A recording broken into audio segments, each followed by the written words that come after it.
Urgensi masalah pembahasan utang ini adalah gegara pandemi, negara udah nggak punya duit buat bayar bunga utang. Pemerintah harus nambah utang buat bayar bunga utang. Udah nggak ada duit. Ironisnya, Bu Menkeu justru berencana nambah utang terus. Ini adalah hal yang sudah tidak bisa ditolerir lagi.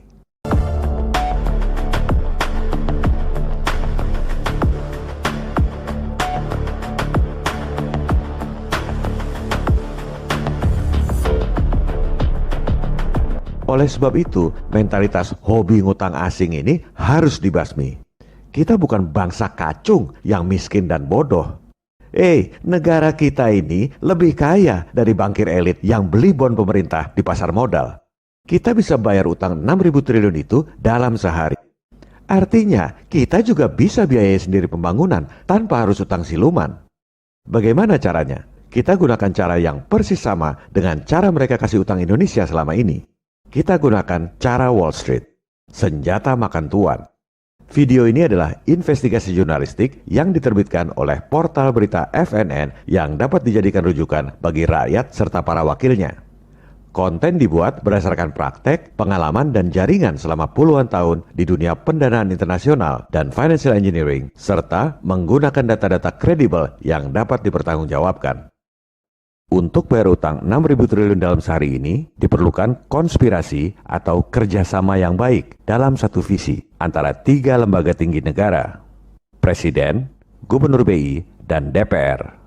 Kriterianya adalah harus dilakukan dengan cara dan instrumen yang bisa diterima oleh perbankan internasional, yaitu si pemberi utang.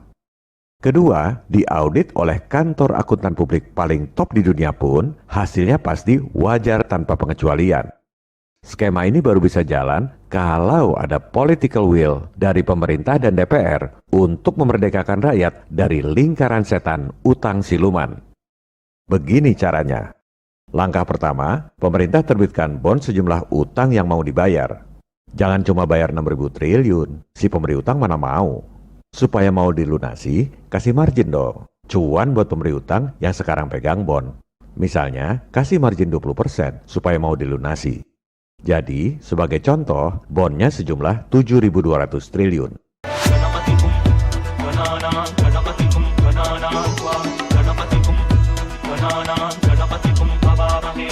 Jaminan asetnya apa? Pemerintah keluarkan bond 7.200 triliun.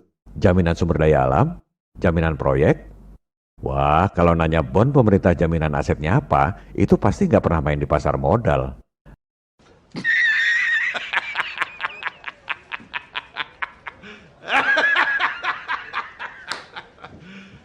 You serious? Nggak ada pemain pasar modal nanya, bond pemerintah itu jaminan asetnya apa? Sama seperti Sun sekarang ini. Negara itu kalau ngutang nggak perlu tulis jaminan asetnya apa. Tapi begitu nggak bayar utang, habis disikat oleh bankir internasional. Debt collector berbaju IMF. Persis seperti preman tebar paku. Pura-puranya nolong, padahal ngerampok habis-habisan. Negara diembargo, sumber daya alam dikeruk, rakyat disikat dengan pajak yang mencekik leher. Itulah konsekuensi utang dengan instrumen keuangan yang namanya Bond. James Bond. A martini, shaken not stirred. Vodka martini. Shaken not stirred. Do I look like I give a damn? bond atau surat utang itu kemudian dibeli oleh aktor kita yang kedua, yaitu BI. Pasti ada pemirsa yang protes, mana mau BI-nya? Makanya udah berkali-kali saya bilang, harus ada political will.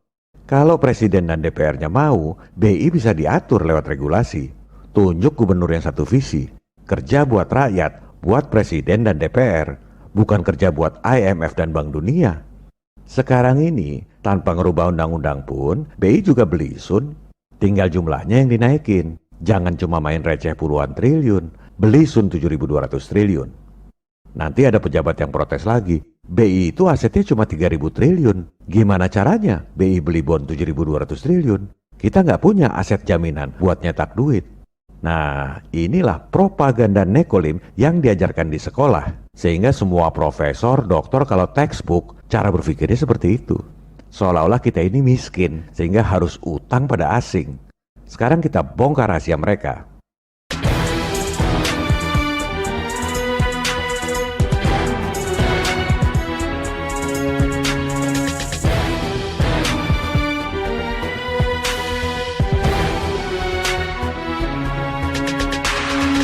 Langkah kedua, bond pemerintah 7.200 triliun itu dibukukan pada aset. Jadi, aset yang tadinya 3.000 triliun nambah jadi 10.240 triliun. Neraca itu harus balance. Kalau asetnya nambah 7.200 triliun, liabilitasnya harus nambah 7.200 triliun juga.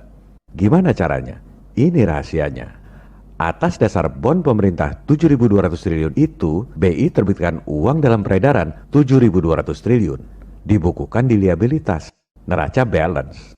Silakan Bapak Ibu anggota Dewan panggil semua kantor akuntan publik paling top di dunia. Tanya pada mereka, neraca kayak gini wajar atau tidak? Pasti dibilang wajar tanpa pengecualian. Memang begitu prakteknya selama ini. Cuma rakyat nggak tahu. Uang 7.200 triliun itu nggak usah dicetak di peruri.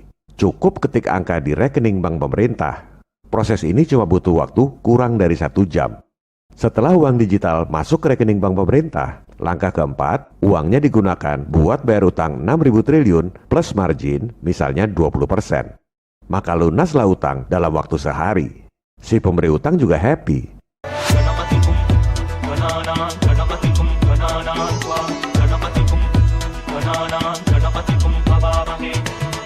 Ini adalah hal yang biasa di pasar modal. Namanya buyback at premium. Bahasa awamnya, bayar utang plus cuan sekian persen. Nggak ada yang dirugikan. Pasti ada bantahan dari pemuja utang. Itu terbitkan uang baru 7.200 triliun, nanti inflasi seperti di Zimbabwe. Itu adalah bantahan bodoh. Orang duitnya ditransfer ke luar negeri, udah pasti nggak akan inflasi di sini. Inflasinya justru di negara-negara pemberi utang. Biarin aja. Shaken and stirred. Do I look like I give a damn?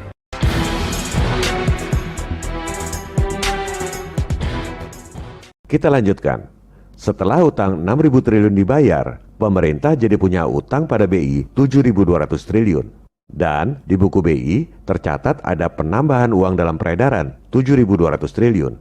Padahal duitnya udah nggak ada di Indonesia. Udah ditransfer ke luar negeri buat bayar utang. Disinilah peran aktor kita yang ketiga, DPR.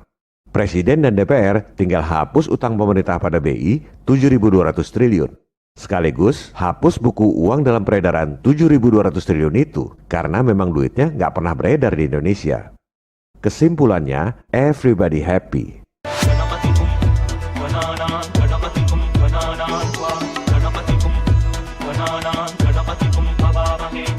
Pemberi utang happy karena dapat cuan. Pemerintah happy nggak usah pusing nambah utang tiap tahun buat bayar bunga utang. Penyebab defisit anggaran yang sesungguhnya, pemborosan anggaran terbesar yang paling rutin adalah bayar bunga utang siluman ini. Kalau negara nggak harus bayar bunga utang 377 triliun tiap tahun, maka tiap tahun Pak Jokowi bisa bikin 6 proyek kereta api cepat tanpa utang pada asing. Mau pindah ibu kota juga bisa kita lakukan dalam 2 tahun tanpa utang.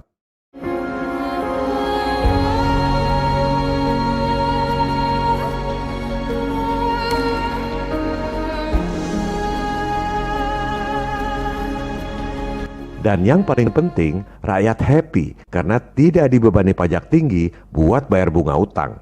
Merdeka dari kebohongan utang siluman, merdeka dari perbudakan global.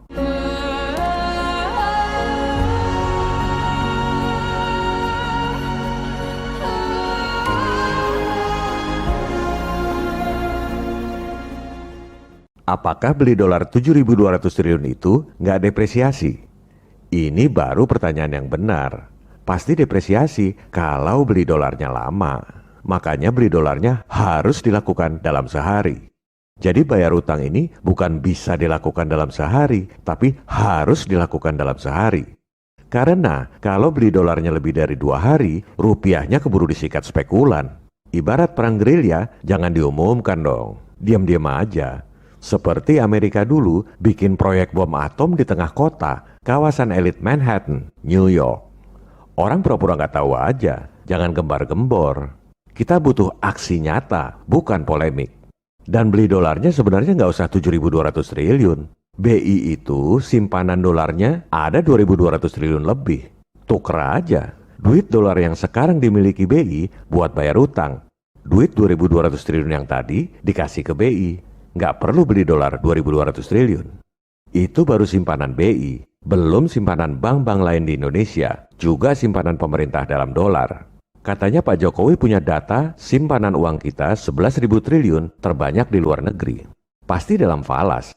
Tuker aja dengan sisa 5.000 triliun. Selesai. Nggak perlu beli dolar, nggak ada depresiasi.